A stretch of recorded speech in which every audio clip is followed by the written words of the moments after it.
6 in the series where we are programming an NES game live on stream from scratch. I'm thinking this is going to be a pretty short stream, just because Mondays was just a little bit over 3 hours, and also I was on the phone for pretty much all of today, so I don't have much voice left. But before we get started, I was just talking about, in case you don't know, the INL retro dumper. I just put it in the recording too. And it takes depending on the size of the cart, it takes a while to read and write. But, you know, I mean, small things like NES and Game Boy, typically quick, N64, larger. But I think a regular NES cart, when it took to read, it took, I don't know, like 10 seconds. I don't know how long it takes to write. I don't have any flash cartridges right now for it. But anyway, cool device. You should check it out on their website if you don't have it already or you're interested in it, because it's pretty handy, especially if you want to do homebrew for other systems as well as the NES, since it does support read and write. Anyway, today I wanted to try and get some work done on incorporating the ship sprites. So, in a prior stream, I had shown pieces of the ship, but I've got the Explorer window open here. So this...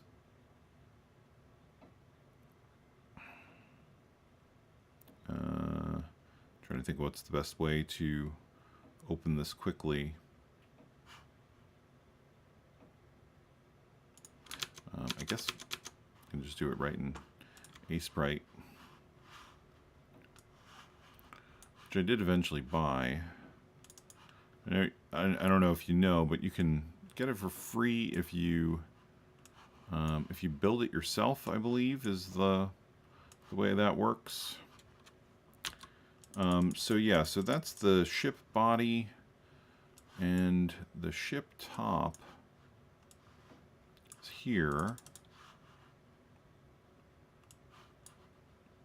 Just resize this a little bit so it's not quite so huge there. And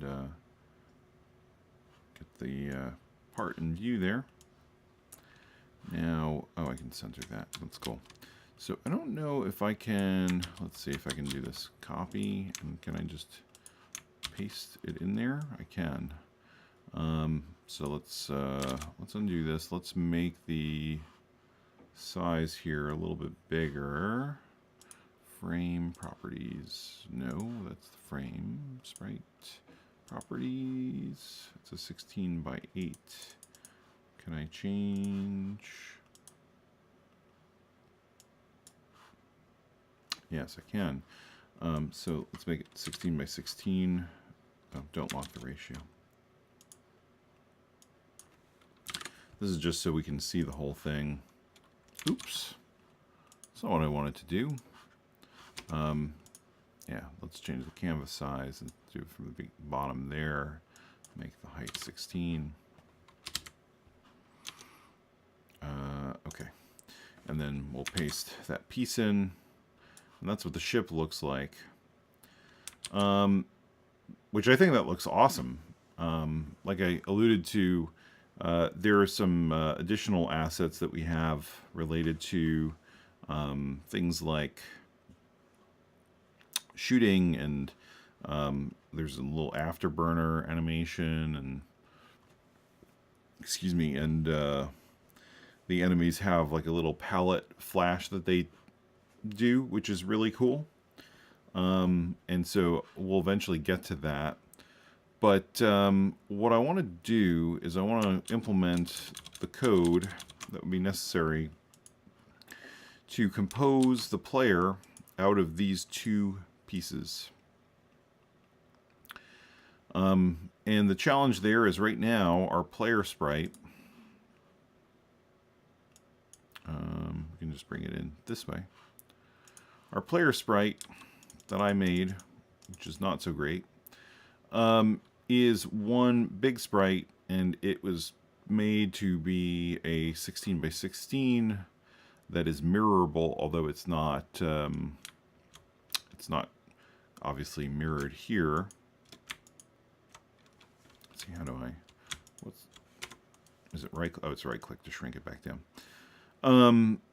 It is mirrorable to reduce the number of actual sprites required, right? Because the NES sprites are either 8 by 8 or 8 by 16. And so we could do 2 8 by 16 sprites and just mirror the tiles, or we could do 8 by 8s and again mirror the tiles and have 4 sprites instead of 2. I liked the idea of using 8 by 8 sprites better. And but the challenge with this is, because of the palettes used, there are two. You've got the palette for the body, which includes this red color, and then you have the palette for the ship top, which has this aqua or teal or whatever color. I guess it's like an aqua color, and white. And together they form the whole ship, and it's 3 sprites. So you've got 2 here and then the third one up there. So it's in a regular shape. So I thought it'd be fun to try and figure out how to make that work. And as part of that, right now we are hard coding the player sprite based on the name, just player.sprite. So let's do this, because this will be a good starting point. Let's call this old, and let's call this player. Nope, that's the PNG. Let's call this player. Let's see if there's any problem if I rebuild this as is. If that creates any problem for the ROM, because it's the first time we're swapping out the ship from the game. I'm curious to know if there's anything that's relying on it being 16 by 16, or if it will work as a 16 by 8. Did it not? Oh, yeah. Well, I don't even remember how I'm doing this. Asset Tool, export, assets, map1.txt. No, shooter.txt. Shooter.txt. Okay. And then go back to this. Man, it was a long day. Long day. Like I said, a lot of phone calls, which just, if you've never had a day where you've done nothing but be on the phone, consider yourself lucky. It is draining. It is not an easy thing to do, especially if it's not just, people you work with, it's customers or something like that. And so you gotta have a positive attitude the whole time and try to be pleasant. Okay, that did not do anything. Did it even include?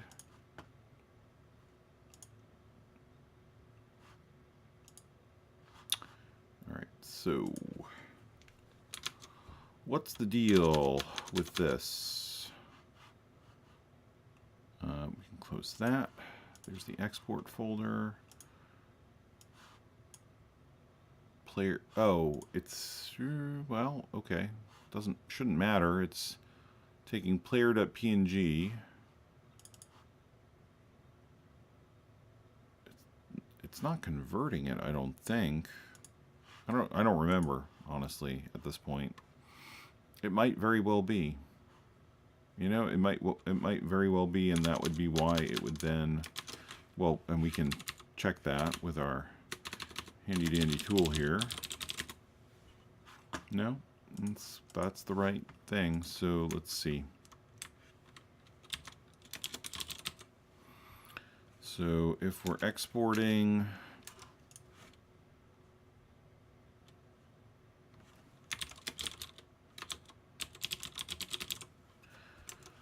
if it's doing this, then it's looking for player collision, include player collision, blah.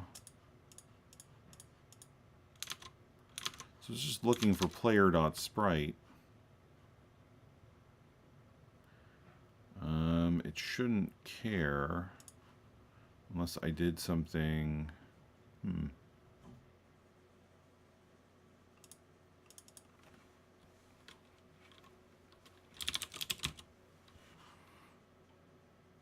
Let's see.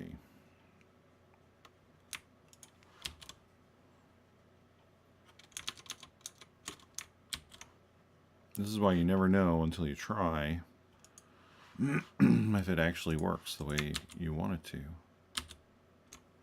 So that built. Let's reload that. So it's still not picking up the change, and the only thing I can think of is that it's this char not being written properly. So just take a look at this for a second.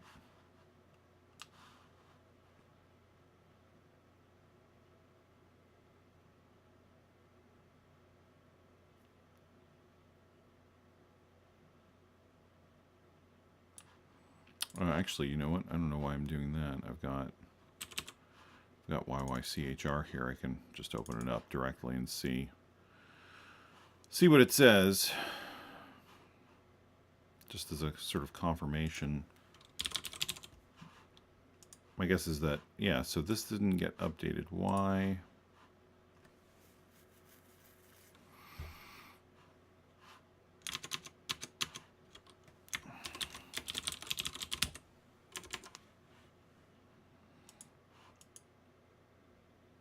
Sprite, load sprite,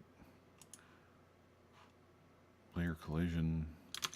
Let me delete the player stuff here from the export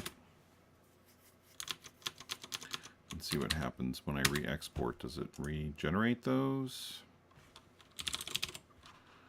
Oh, it's not. Okay, well, that explains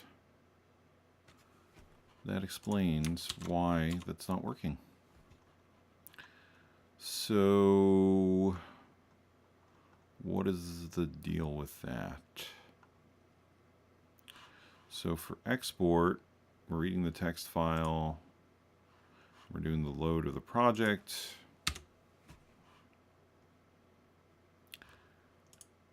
and then let's see. If it's a sprite,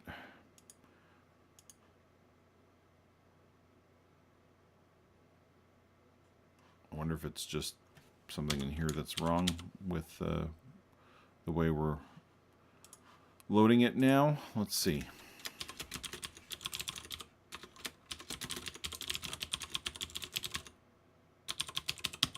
Or maybe it requires absolute path.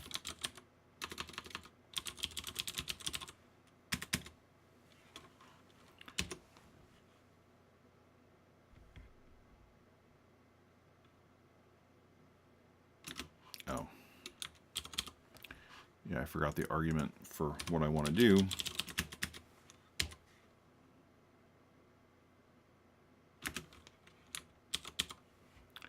Export, C, projects, shooter, assets, shooter.txt.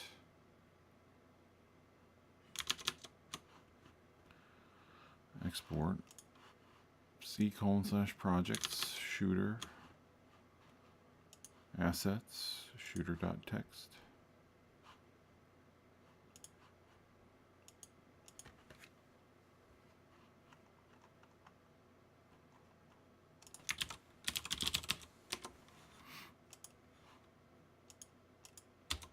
I should fix my usage, I guess.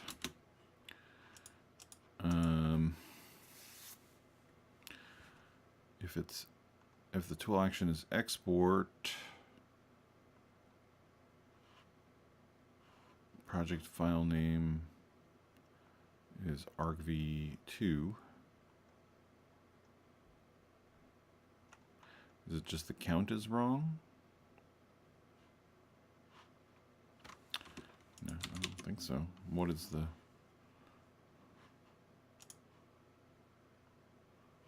It's not even going into there?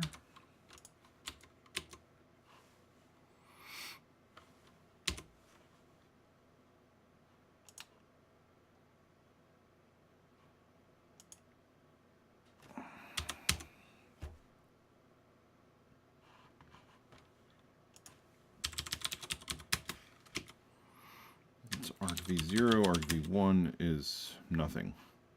What's argc1? Y?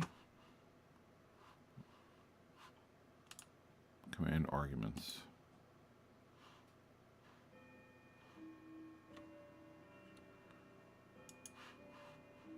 What's the problem? Windows? Oh, it's in release mode. That's why.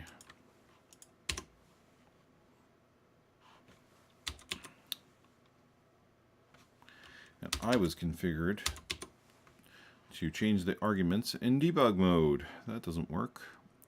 All right, so let's see what the... So that's explode PNG.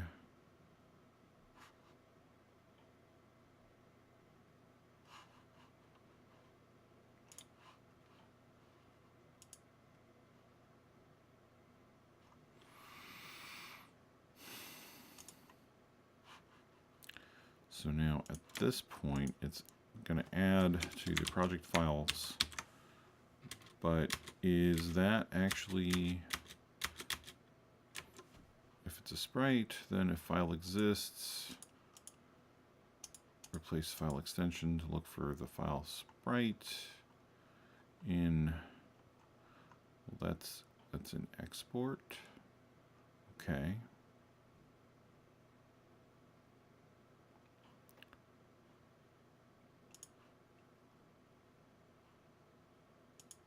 That all seems relatively right.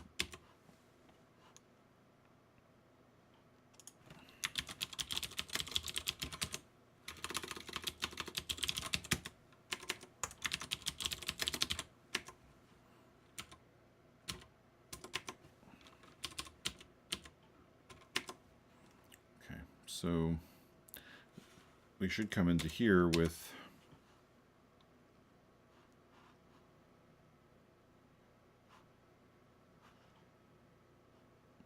current file list set up correctly. So current file list, there's that one,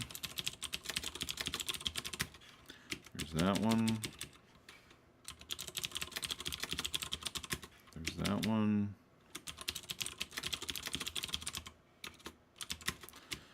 This one, which is the bullet sprite. There's player.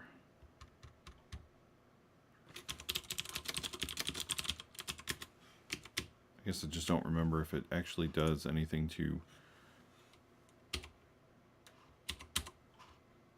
re-export those or not.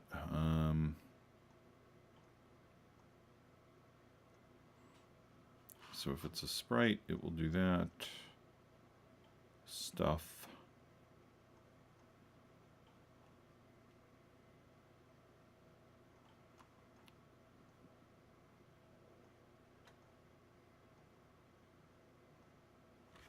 I mean, it doesn't seem to be...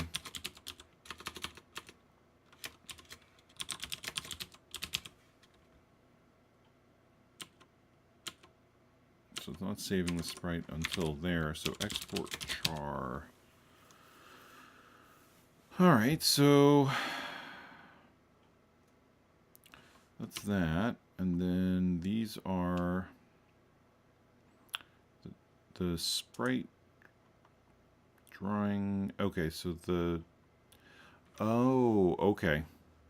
So is it that it's not... Well, no, that's just the... There is specialized logic here for this, but why would that then cause the char file not to be rewritten?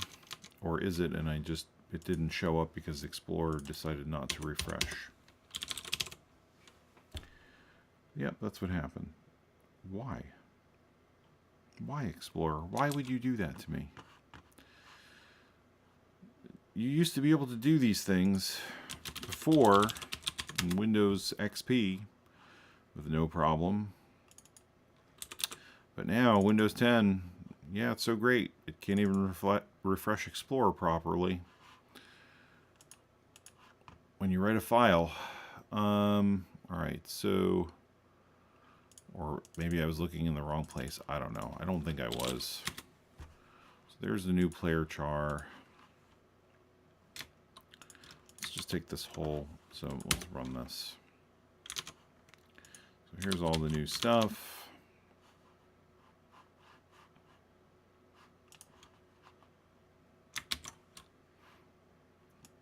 Place the files.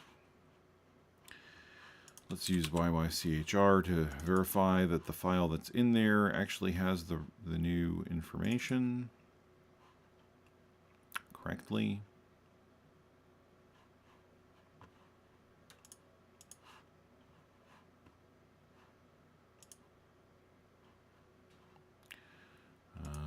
All right, so, yep, okay. So that's good, or at least better. Let's rebuild.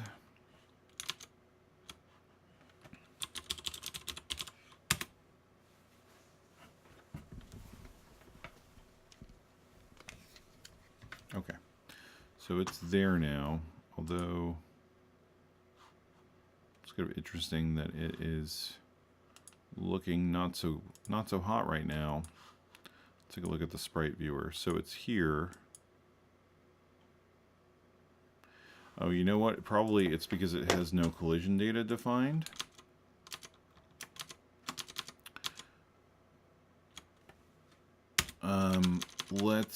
Let's do that, shall we?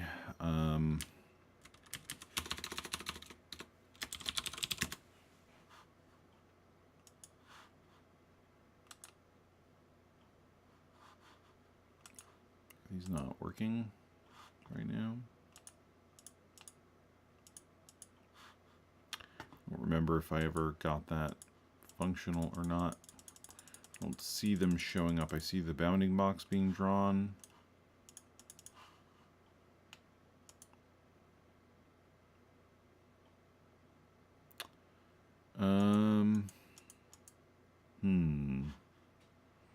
So it's possible that's not working. Or it's not possible it's not working. It's just definitely not working.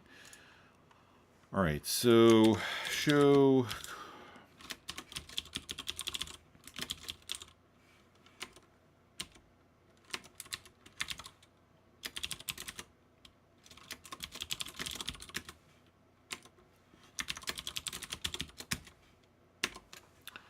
So for viewing collisions, the button, okay, right now is just, it's toggling that, and then if you're viewing collisions, it begins this context where it goes through and it finds the number of collision points. My guess is that, yeah, so, okay. All right, so here it is. We didn't have that logic moved over. Hopefully that should be a simple fix to get that in there. So if viewing collisions, we have that. Let's see, if sprite is selected,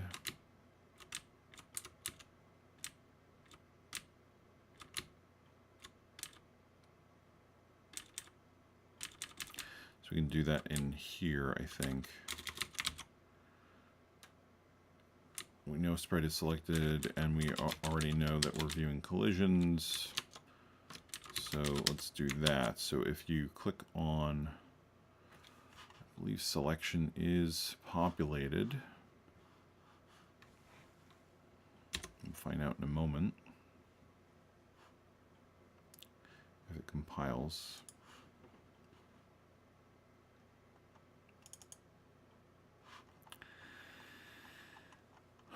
It did not. Let's see. Oh. One too many close braces. Okay. So let's grab this from the command line.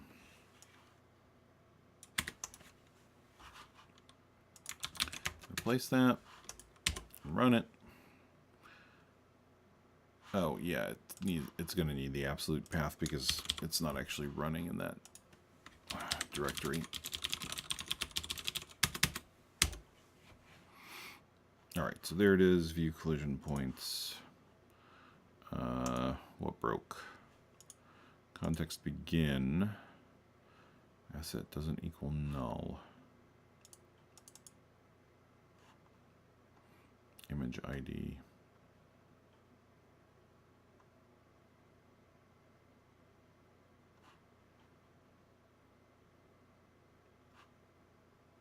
I don't know why the change I made would break that. That's weird.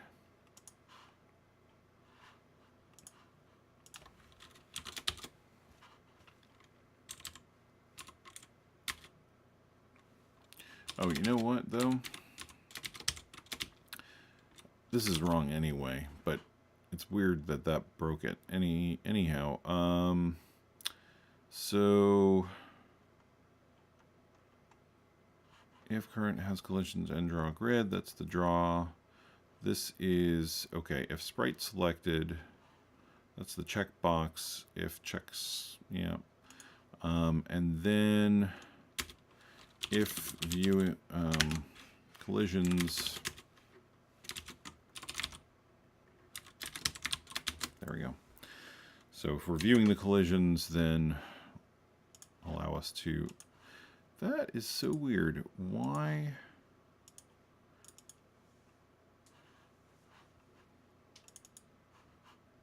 does that cause that context to break? Current context.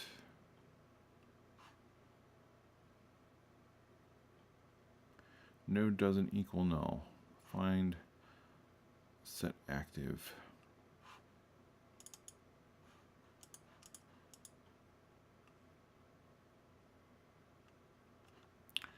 Are we not in the context? I guess we're not. That's probably why. That's interesting. Okay. We can fix that.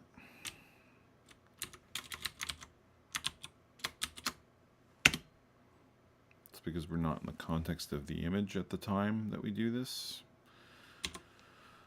So we can't begin working within that context.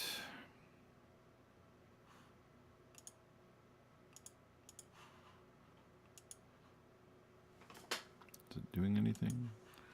Let's see.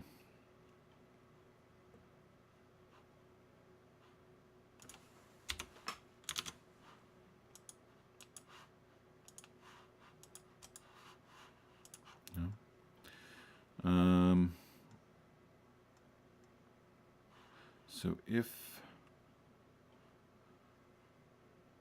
the image is clicked on, if sprite is selected, check state is animated,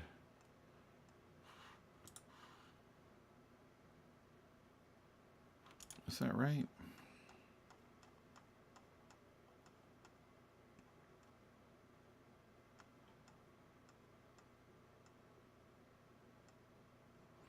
Manage tile selected. Sprite selected, version is greater than that, palette view.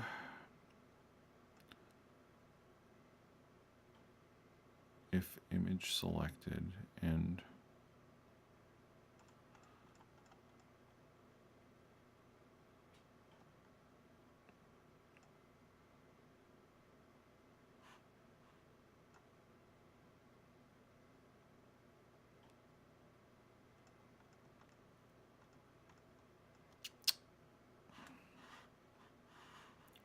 image changed.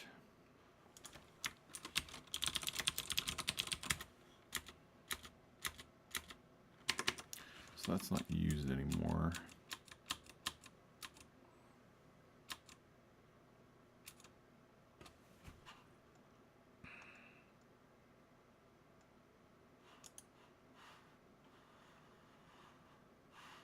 So that's the selection. If you click on it and selection doesn't equal null and draw grid,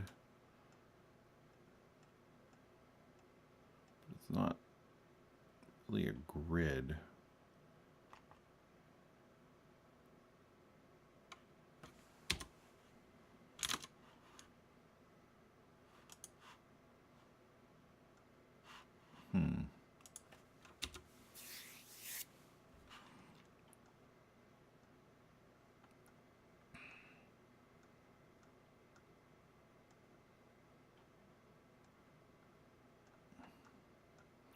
Oh, I guess draw grid is kind of used simultaneously with draw grid or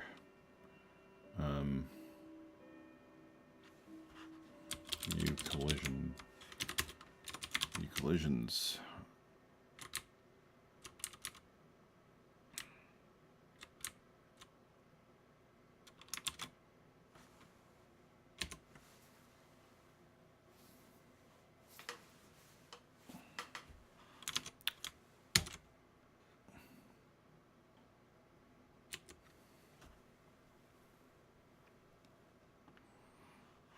So, view collision points, and now what?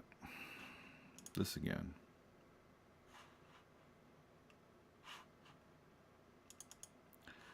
Okay, so this was happening because I was adding a collision, and then it was trying to render it. I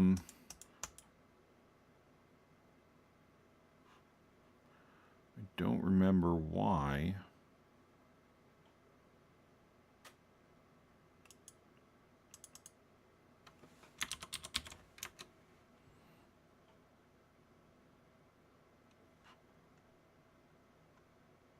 The only thing I can think of is that it's because the image ID is actually not used in the same way anymore. That's possible. Yeah, I think that's why. So if I do image ID equals 1, say image, let's see.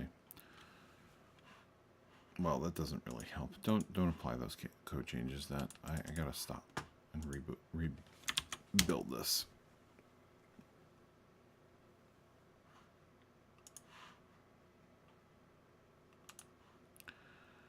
All right, so there's that one. Cool. So this is working now. There's sort of.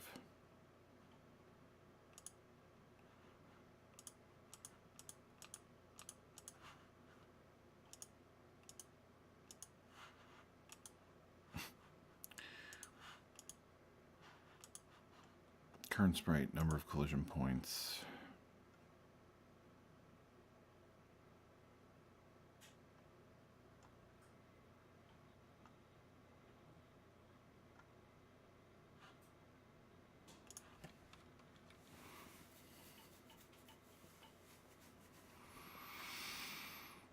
Viewing collisions.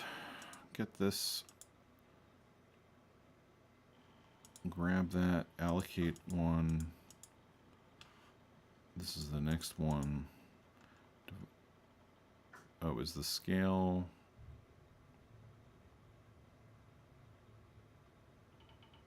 So, yeah, no, that's fine.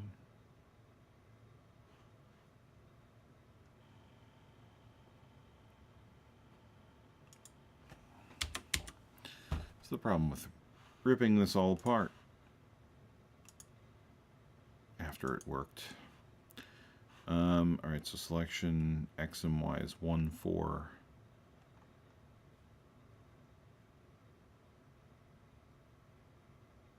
And then that's redrawing it, offset by 16, scaled by 16, I should say. I wonder if the issue, it's entirely possible that that's the issue. Let's make this ID something else. That's one of those things that I still don't like about the way that this works. No, it appears to be partially working.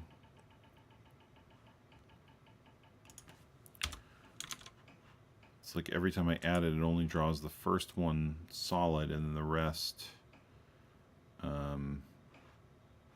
are sort of there for just a moment.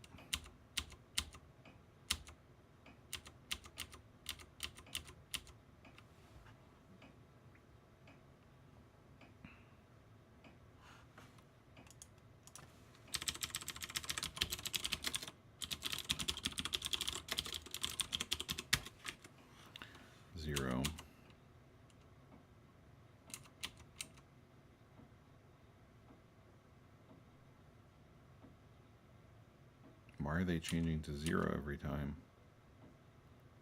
They start off okay, and then they be... Oh no, okay, it's not. They're just...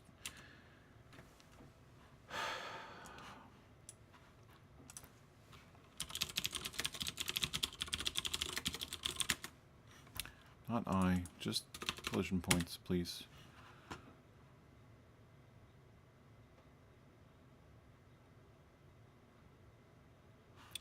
Why is that happening? Why is it doing that?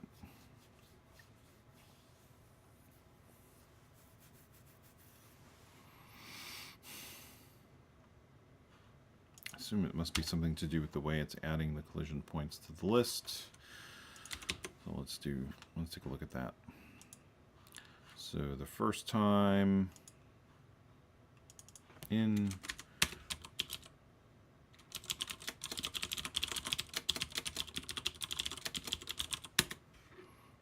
it's got nothing in there. It becomes 13 by 4.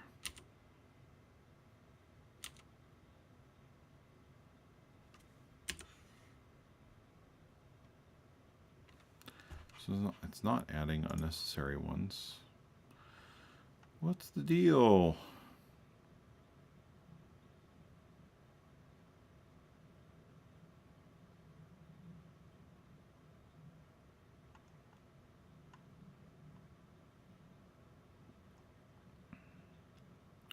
Draw sprite.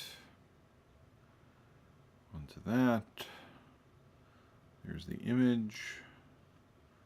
Current image ID. Sprite selected. If sprite selected, do this stuff.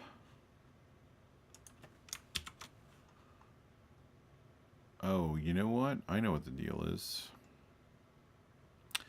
The deal is that this needs to be outside the sprite rendering portion, because it's got to be drawn outside on top of, or it isn't going to work. All right, so where is my image? I mean, it works. What happens is it draws it, and then the sprite gets drawn over it, which means that it looks like it's disappearing, but it's not really. It's just being drawn over.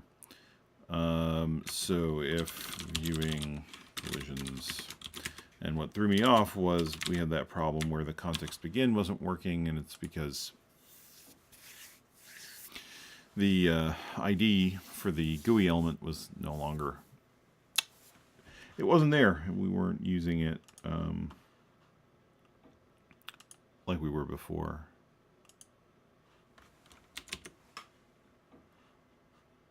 All right, so now it added this extra 001. I'm not sure if that's an artifact or if that's really there. Looks like it's really there. You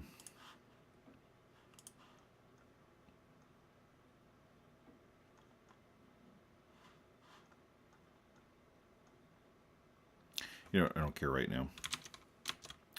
It's good enough. Let's get that exported. Doesn't have to be perfect for the purposes of what we're doing right now. We can fix that. I can fix that bug off stream. But I'm feeling a little more up to it and awake. Right now we want to get the bottom stuff, the bottom part of the ship loaded and see how that looks.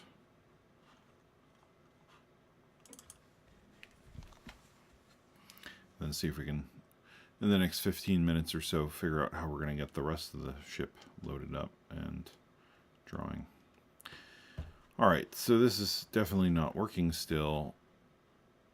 I mean, sort of working. You can see it there. Let's look at the palette. So there it is, and that's the palette. It's an interesting interpretation of the colors used.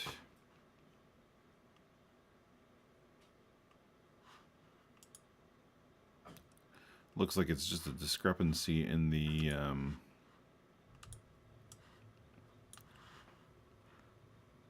in that color showing that, what is that? B8 is like a brownish sort of color.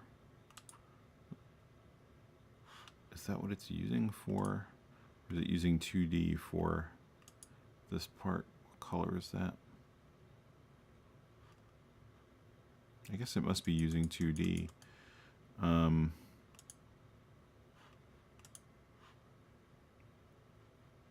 Should be able to change that and see.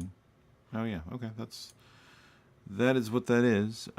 It's weird though. It looks almost brown against. I guess it maybe is. I don't know. Okay, well, whatever. That's working as far as that goes. Let's take a look at the code that got generated for rendering the sprite. I have a feeling I know what the problem is. Draw entities. Maybe just hard coding, or maybe there's just a logic and a flaw in the logic. That it can't handle that properly. Okay, so it's just got those two things. So draw sprite 0, 0, and 8, 0. That looks right. So why is it not happy with? It's kind of funny. It's like flickering.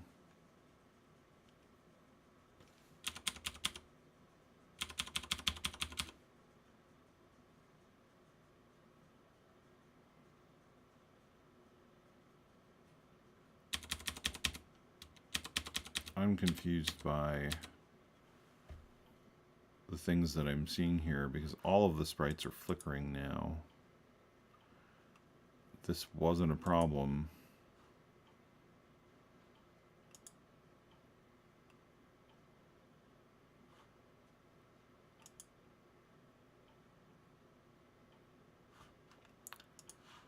I wonder if this is some...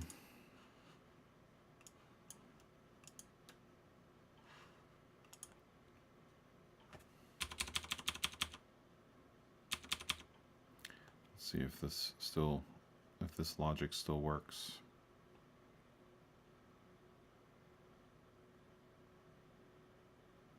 So that still worked, but that is bizarre that broke all the things. Let's do this. Let's go back to our assets. Let's go back to PNG. Let us export player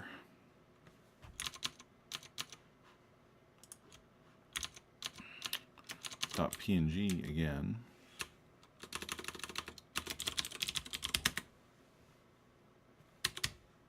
Well,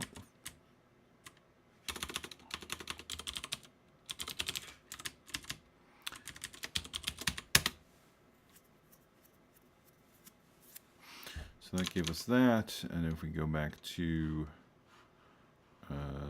this, there's our player sprite, and there's, I still don't know why it's adding that extra collision point. I still don't care necessarily right now.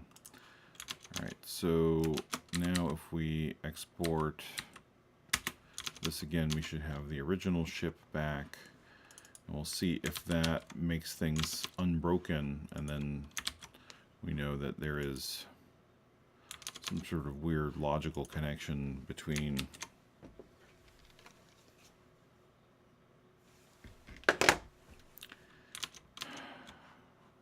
what? What are you doing?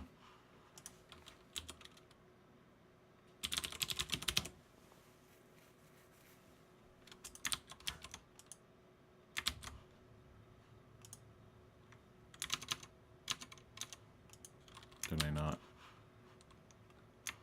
Oh, I guess I didn't rebuild it. Okay. This is why I want everything to be a make file. So I don't have to remember to do this by hand.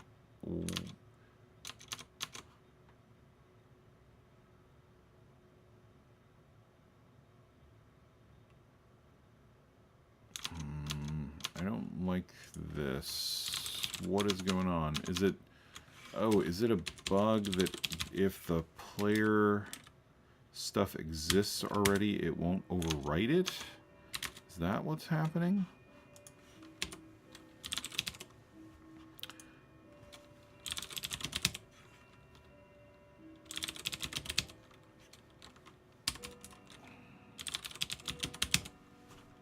Because I don't see it here. It's not exporting.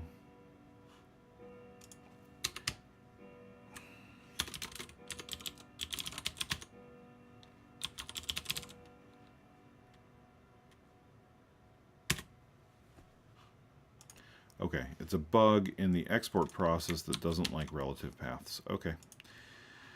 We can work around that for now, but at least we know what that is. Now the question is, is that the cause of the weird behavior we were seeing before, that the export was wrong? It's possible, because that looks correct now.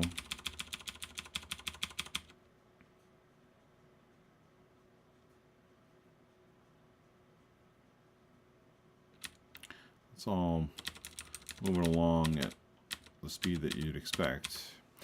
So, alright, so maybe that's all the problem is that for whatever reason the export process does not like what I was doing there. So, let's go to assets, and then we'll do that same swap that we did before.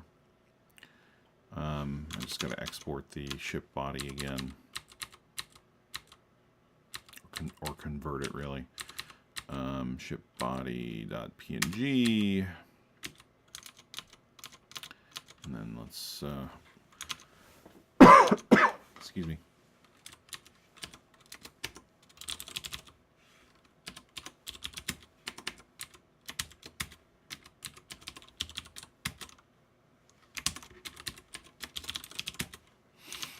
Okay, so let's modify that now.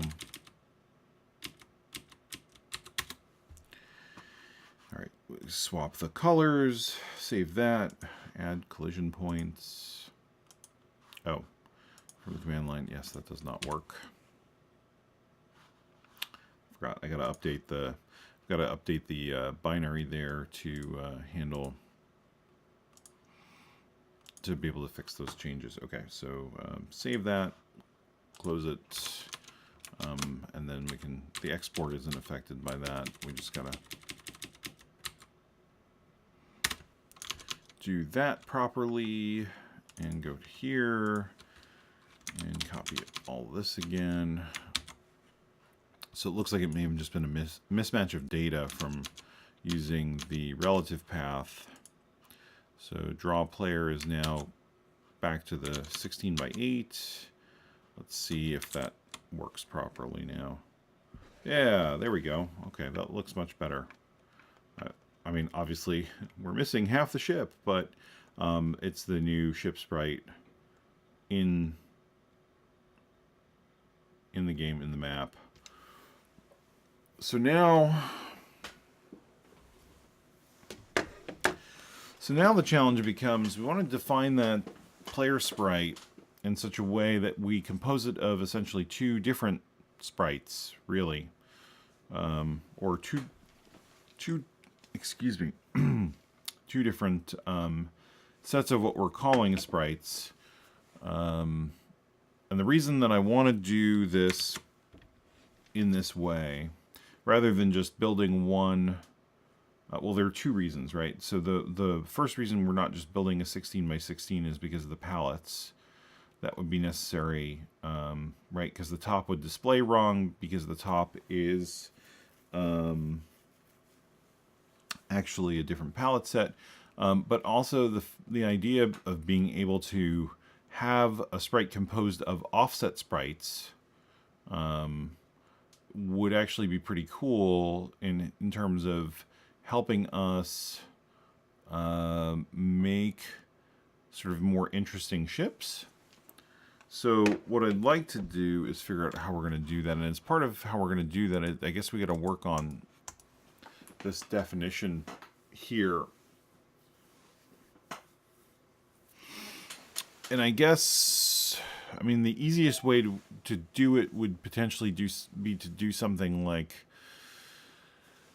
well, there are a couple of ways we could do it, I'm thinking.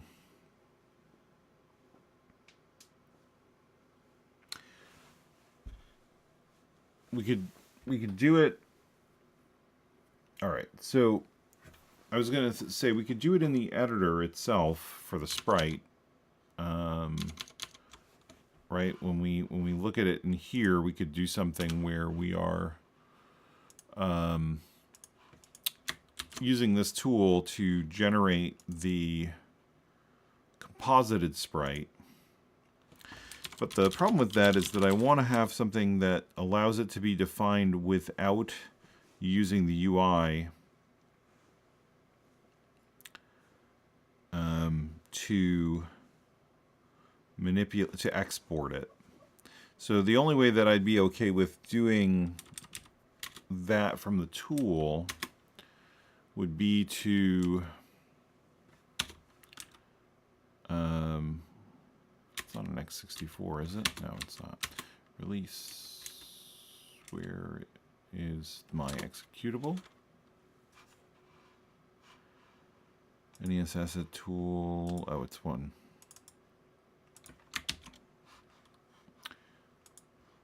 Basically, it would be some sort of like a meta sprite, I guess. And what you would do is you'd say, okay, my meta sprite is these sprites together after you've created them. I mean, to that point,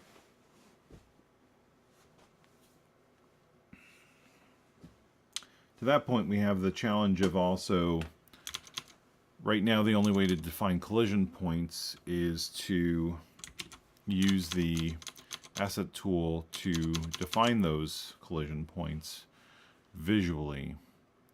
So what I think I want to do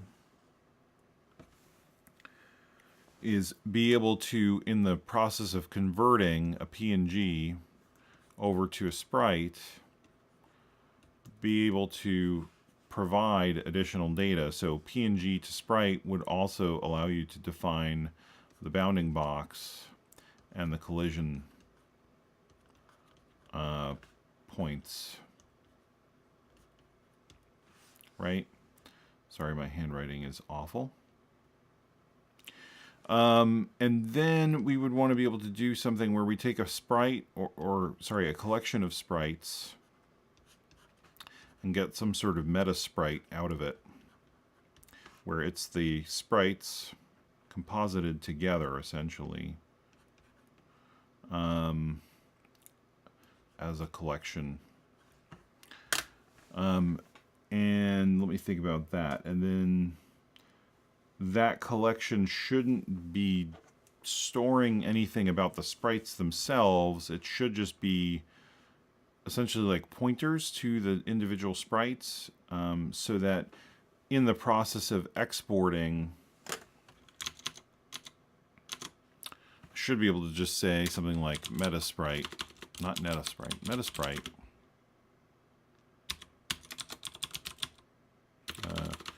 PNG player.metasprite, right? Something like that. And then it will take the player sprite and the, well, so then it would take the following. So you'd have ship top.png and ship bottom.png like that. And those sprites would be, it's kind of silly that we're using this. It should just be this, right? Because we don't care about the PNG anymore. Obviously, I'm not going to be able to get to this tonight. I just, this is too big of a change to do right now in my current state. So let's just map this out though. So we have our sprite, right, for all of these things, and then our meta sprite is going to be a composite of these two sprites. So maybe we don't even need to define those at all, because these are just individual single sprites. And then what we want to do is I could see where we would want to be able to do something like NES Asset Tool, PNG to sprite, player ship bottom .png, and then the bounding box. So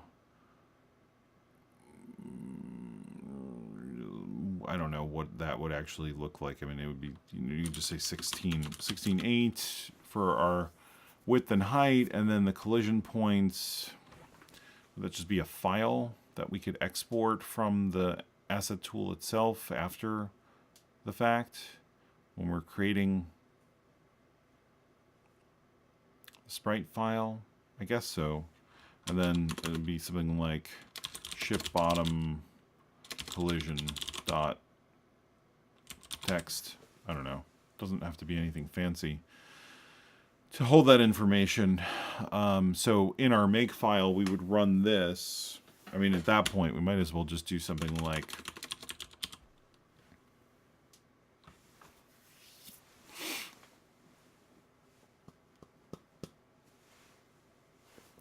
ship bottom meta dot text, and that'll have the bounding box information and the collision points defined.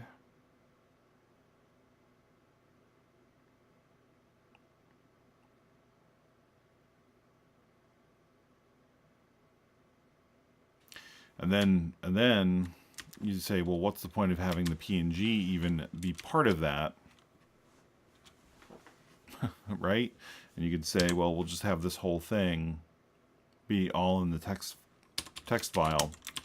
And so you'd run it, and it would pick up the PNG, and all of the related metadata would get turned into the binary.sprite file, which is what we need it to be.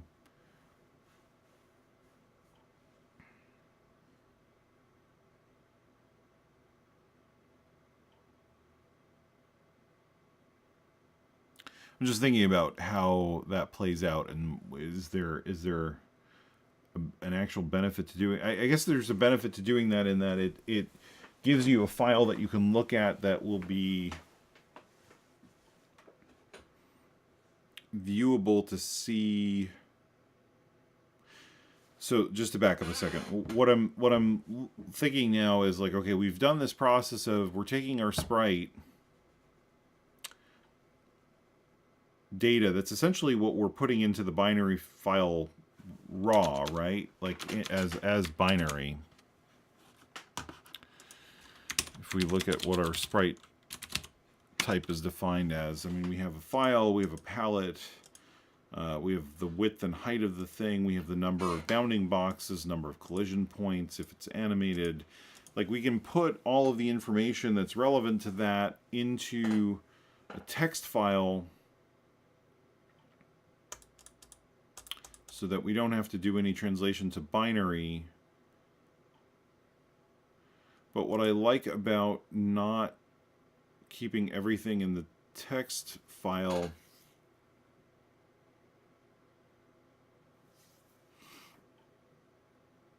what I liked about not keeping everything in the text file is that when we generate the final output from this, then it's in a compact binary form, but it doesn't really matter because then we end up doing the export anyway. So, like, what's the actual benefit of it being in a binary format other than it's a binary format? I mean, we end up with the possibility of making this a little bit more. What we could do is we could do the following. We could say, if you call the NES Asset Tool with an argument for creating a new sprite, it generates the text file with the placeholders that it needs for what you're populating, and you can give it a PNG and it'll populate an NES palette with that. We can still do the viewer part because we can change the content that way pretty easily. But the nice thing about it being a text document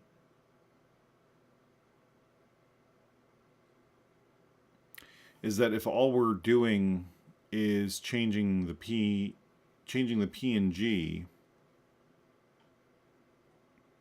Well, I guess the question. Well, so there is text. There is work that's done to the image based on the palette, and that part I wouldn't want a text document.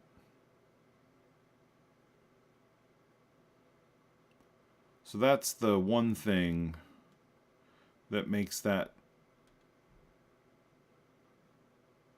preferred. We have this whole reserved space, which is, I'm not sure we actually need. I just kind of put it in there. So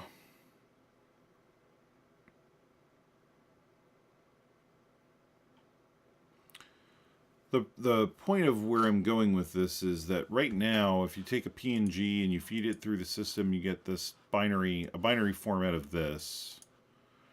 In the metadata, we can, in a text document, we could define, okay, here's the PNG file name, here's the width and the height, and here's the bounding box information and all that other stuff. But for example, if the palette information is inconsistent, right? Like every time we run it through the asset tool, it's we run the PNG through the asset tool. There's the potential for there to be a problem if we've changed something, like if we've changed colors of something, it then puts the color into the background color 0 instead of into 1 through 3, which means that when we go to actually run the game, it'll be wrong.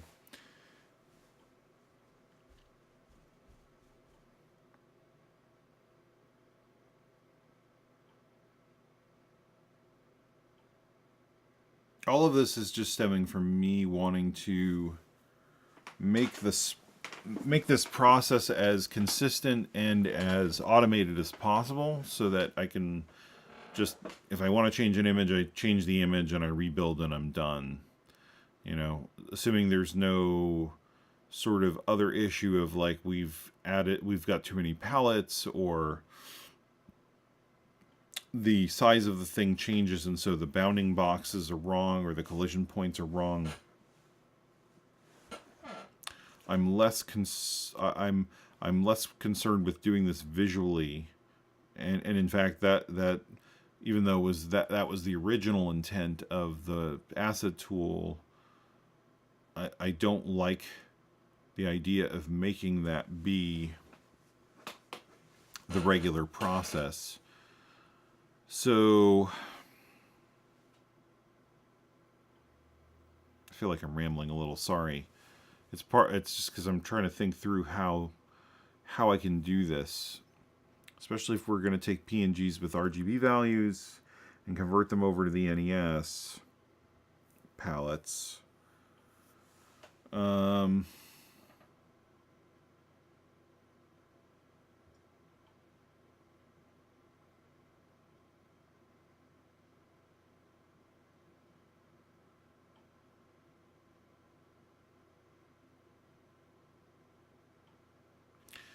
Just to give you an idea of like what I'm talking about. So like right now, if I do this, I did it quick, so I'm not sure it was even clear what I was doing. When you launch this, you can see this red color is in color 0. And so what I did was I said, okay, well, black is the background color that I want, so I'm gonna hit the right mouse key and that swaps this color with this color 0. And you can do that with any color, and it reorganizes all the colors and reorganizes the image data. And that's fine, but I don't want to do that every time we change any PNG or every time we rebuild. I shouldn't have to go touch that stuff. And you could say, well, you know what we could do? We could designate a color.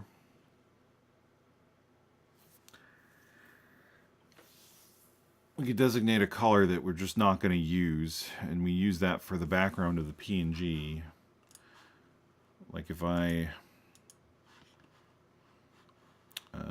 choose, let's see, and we just say if you find that color in the palette, swap that color to 0 automatically.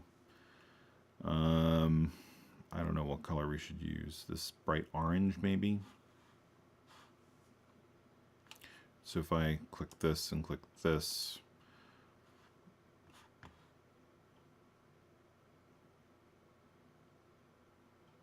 and then we just need to replace that background color whenever we're loading palettes with something that isn't the orange color.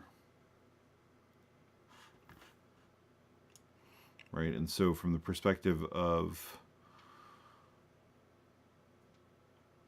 the person making the art, but even that still, like the problem, let's see, you've got to get the right orange, right? Because then it may actually use the wrong color. Like, let's see what this interprets it as when I do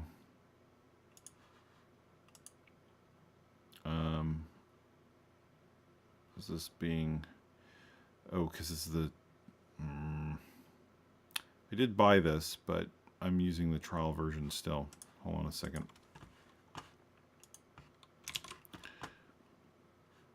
Let me grab this for a second.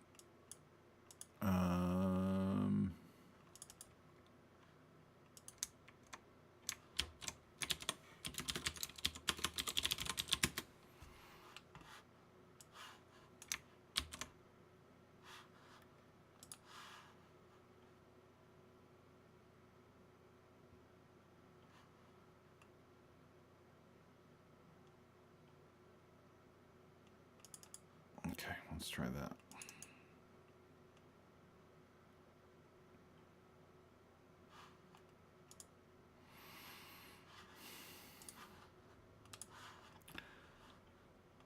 I don't need this to be full screen, thanks. So let's see. Assets, PNG.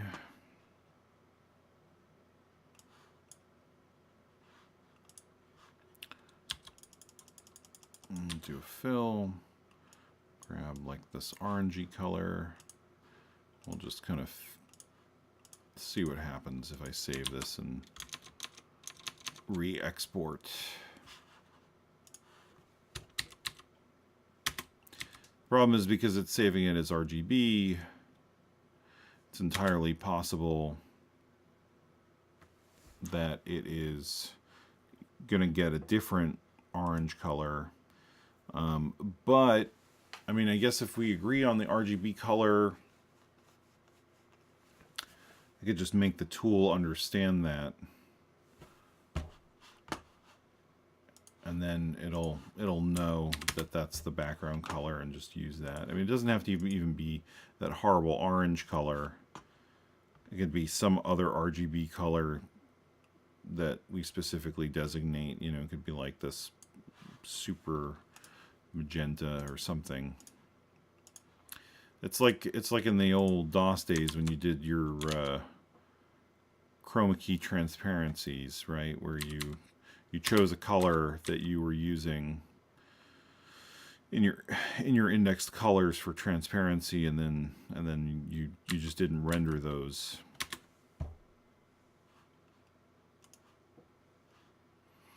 So that'll be what we'll have to do to make it consistent. We'll just choose a color that we're going to use for the background.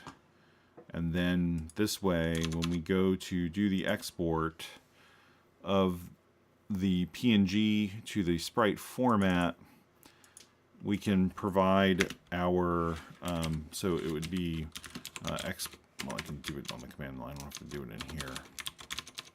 And be, NES Asset Tool, PNG to sprite, assets, PNG, ship body, .png, ship body, .metadata, or something like that, or .meta. And that will include the information about the width, the height, the number of bounding boxes, the collision points, if it's animated, how big the frames are, you know, all the stuff related to what we want to put into the sprite. And then we'll make the asset tool generate one of these text files. And I want it to be text files specifically because then I can just go in and edit it real quickly. Instead of having to load up the sprite to do it. Well, I guess it doesn't matter. It doesn't matter. You could even do something like just copy what the current... Well, no, I like it being a text file just honestly because then I don't have to make the asset tool do everything. Like right now you can't edit the bounding boxes. I don't really feel like spending a lot of time building the bounding box interface for the drag and drop. Not that it's hard, it's just trying not to spend time doing that. And then from there, for the meta tiles, we do the same, the meta sprites. We do sort of the same thing where we say, okay, you're going to export a sprite to meta sprite or something like that, where you have your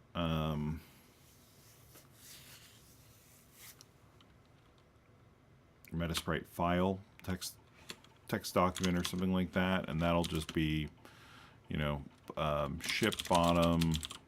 Let's do this. Let's do ship top.sprite, comma, and then the X offset and the Y offset, so it would be like 4 pixels and 0 pixels, and then ship bottom.sprite, 0 pixels, 8 pixels, and then that will be used when we go to export. How we take the tiles from this and render these pieces as part of one sprite. Because that's basically all we really care about, is we want them to be essentially treated the same way they are today as 3 separate hardware sprites, but we need to know what the offsets are in order to have them draw properly. So something like that. That's it for tonight. Apologize that it's short. We didn't really get a whole lot done, but we fleshed out some details that I'm going to still think about over the weekend and try to see if that all kind of makes sense. But for now, thank you for watching. As always, if you have questions, you can find me on Twitter at Clairvis. You can email me. You can comment on the video on YouTube. Come to Nintendo Age. I'm there. So are a bunch of other people, including the people that I've interviewed in my previous videos, like Kevin, Bo, Nathan, and Derek, and hopefully some other people soon. Soonish. And yeah, have a good night, have a good weekend, and I'll talk to you later. Take care.